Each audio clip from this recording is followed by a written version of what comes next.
Hello साथियों, नमस्कार। कैसे हो? उम्मीद करता हूँ कि आप सब लोग बढ़िया होंगे। साथियों, अगर आपके खाने के साथ अगर अचार आपको मिल जाए तो आपके खाने का टेस्ट दो गुना हो जाता है। तो आज इस वीडियो में हम बात करेंगे कि हम कैसे अचार का बिजनेस कर सकते हैं और कैसे हम अचार को अच्छी प्रोफेशनल पैकेजिंग के साथ हम मार्केट में सेल कर सकते हैं और कैसे यहाँ से कम इन्वेस्टमेंट में एक अच्छा खासा बिजनेस स्टार्टअप कर सकते हैं। तो साथ ही इस वीडियो को एंड तक देखें और अभी तक आपने इस चैनल को सब्सक्राइब नहीं किया है तो इस चैनल को सब्सक्राइब कर दीजिए और बाजू पे दिए गए बेल बटन को प्रेस कर दीजिए, जिससे मेरी हर वीडियो आप तक मैं पहुंचा सकूं। साथियों, अचार को कई सालों से हमारे देश के अंदर खाने के साथ यूज किया जाता है।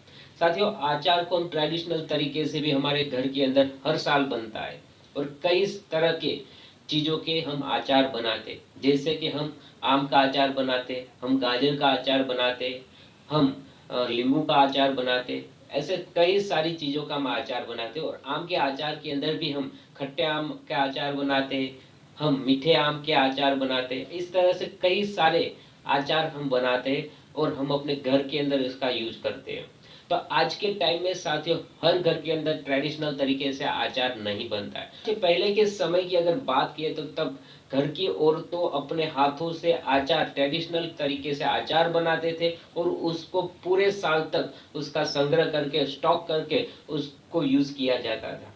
पर साथियों, आज के टाइम में कई सारी ऐसी औरतें हैं जिसको अचार बनाने के बारे में पता नहीं है कि कैसे हम ट्रेडिशनल तरीके से अचार बनाएं और कैसे उसको हम संग्रह कर सके। इसलिए कई सारी कंपनियां आज मार्केट के अंदर कई प्रकार के अचार बेच रही है। साथियों, अगर पिकल बिजनेस के बारे में बात की जाए तो साथियों, बहुत सारी कंपनियां हिंदुस्तान में है जो पिकल का बिजनेस सिर्फ ना वो हिंदुस्तान में बेचते हैं पर यहाँ से कई सारी कंट्री में वो एक्सपोर्ट भी करते हैं। तो क्यों ना साथियों, हम भी इस बिजनेस करके अपने आप को एक अच्छी तरह से सेटअप कर पाए। तो साथियों, पिकल का बिजनेस कम इन्वेस्टमेंट में हम अपने घर से भी स्टार्ट कर सकते हैं।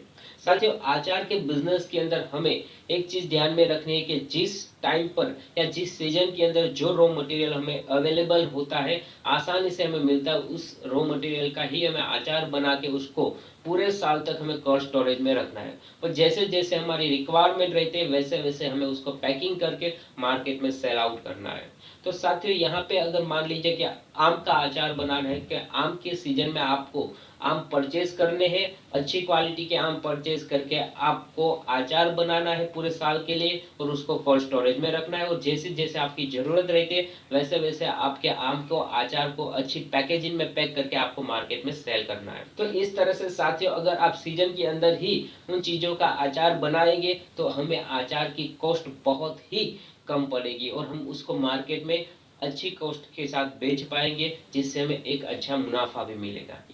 अब हम बात करते हैं कि हमें अचार बनाने के लिए हमें कौन कौन सी मशीन की रिक्वायरमेंट रहेगी। अगर साथियों आप अपने घर से ही अचार बनाते हैं तो आपको किसी भी मशीन परचेस करने की रिक्वायरमेंट नहीं रहेगी, क्योंकि घर से तो आप आसानी से अपने हिसाब से अचार बना पाएंगे। अपने रिक्वायरमेंट के हिसाब से आप थोड़ा थोड़ा अचार बनाए और मार्केट में आप सेल कर पाएंगे।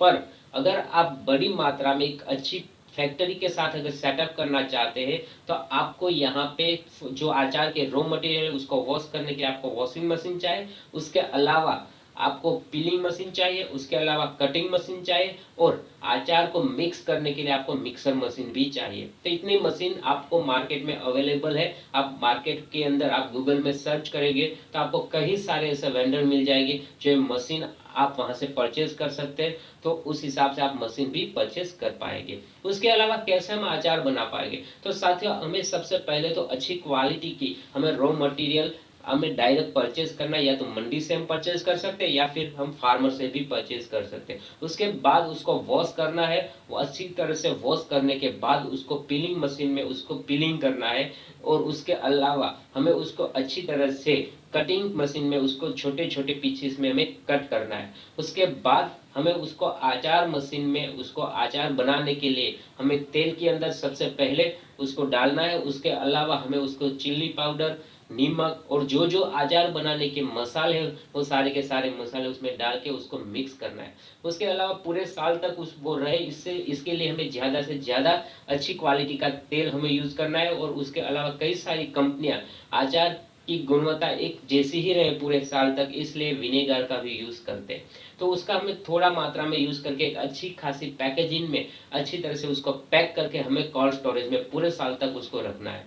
उसके बाद हमें एक अच्छी 100 ग्राम, 250 ग्राम, 500 ग्राम का हमें पैकेजिंग मार्केट में अपने ब्रांड का बनवाना है और उसमें हमें पैकिंग करके हमें मार्केट के अंदर सेल करना है। हम अचार मार्केट के अंदर प्रोविजन स्टोर के अंदर बेच सकते हैं, हम मार्केट में डेयरी में बेच सकते हैं, उसके अलावा हमें कोई सुपर मॉल में बेच सकते हैं। तो इस तरह से हम मार्केट के अंदर अचार बेच सकते हैं। और हम अगर चाहें तो एक डिस्ट्रीब्यूटर चैनल के थ्रू हम हर शहर तक अपने अचार को हम पहुंचा सकते हैं। तो साथियों, इस तरह से हम अचार का बिजनेस छोटे पाए से स्टार्ट करके बड़े लेवल तक हम ले पाएंगे। तो साथियों, आई होप कि आपको सारी इन्फॉर्मेशन समझ में आ चुकी होगी। फिर मिलते हैं नए वीडियो में नए इन्फॉर्मेशन के साथ।